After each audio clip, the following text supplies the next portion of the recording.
And now, ladies and gentlemen, boys and girls, children of the whole ages, my name is Homer J. Simpson, and I would like to present you a fun-packed episode of Seth's Storytime. And now, here is your host, Seth Loves Fizz and Bella 2003. Woohoo! Thank you very much, Homer. And hello, everybody.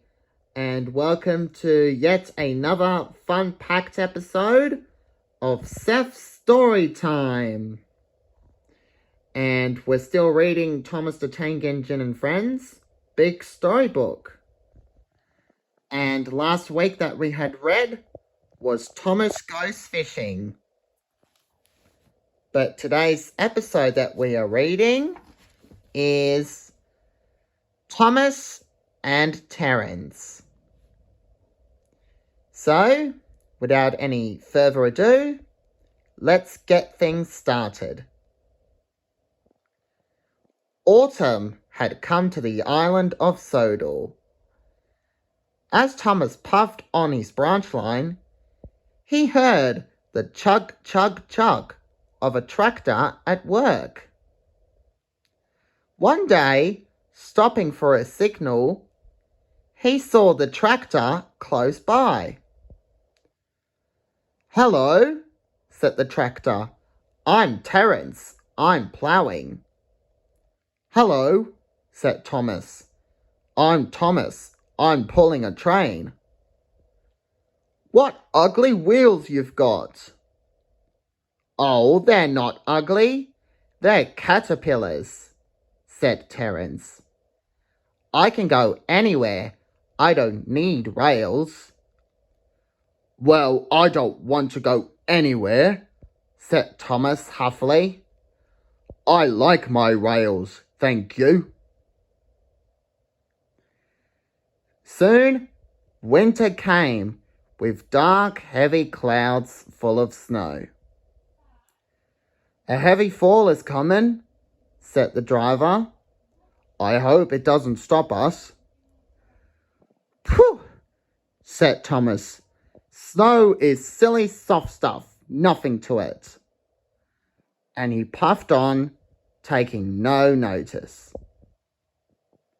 Thomas finished his journey safely, but by now the fields were covered and the rails were two dark lines standing out in the white snow. "You need your snowplow for the next journey, Thomas," said his driver. "Phew! Snow is silly soft stuff. It won't stop me," Thomas snorted.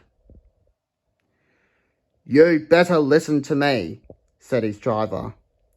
"We are going to put this snowplow on, and I want no nonsense, please."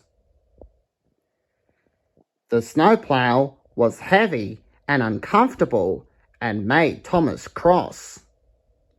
He shook it and he banged it. And when they got back, it was so damaged that the driver had to take it off. "You are a very naughty engine," the driver said as he closed the shed door that night. The next morning, Thomas's driver and fireman arrived early and worked hard to mend the snowplow. But they couldn't fix it. Soon, it was time for the first train. Thomas was pleased. "I shan't have to wear it. I shan't have to wear it," he puffed to Annie and Clarabelle. "I hope it's all right. I hope it's all right," Annie and Clarabelle whispered to each other. The driver was worried too. "The snow's not bad here," he said to the fireman. but it's sure to be deep in the valley. It had been snowing again. Thomas started with his train full of passengers. "Silly soft stuff," he puffed. "Snow can't stop me." Thomas rushed into the tunnel, thinking how clever he was. But there was trouble ahead. At the other end of the tunnel, he could see that a heap of snow had fallen from the sides of the cutting. "Silly soft stuff," said Thomas, and he charged into the snow. "Cinders and ashes," he cried. "I'm stuck." And he was. And for the very first time ever, Thomas and his friends did crash. This is one of the very first Thomas episodes to feature a crash. I'm not joking, you guys. The very first episode that Thomas and his friends crashed. Alright, let's see what happens next. Well, I bet you all Thomas fans know, but for some of you, let's find out. "Back, Thomas, back!" called his driver. Thomas tried to go back, but his wheels spun around and he couldn't move. More snow fell down and piled up around him. The guard went back for help while everyone tried to dig the snow away from Thomas's wheels. But as fast as they dug, more snow slipped down, and Thomas was nearly buried. "Oh, my wheels and coupling rods," said Thomas.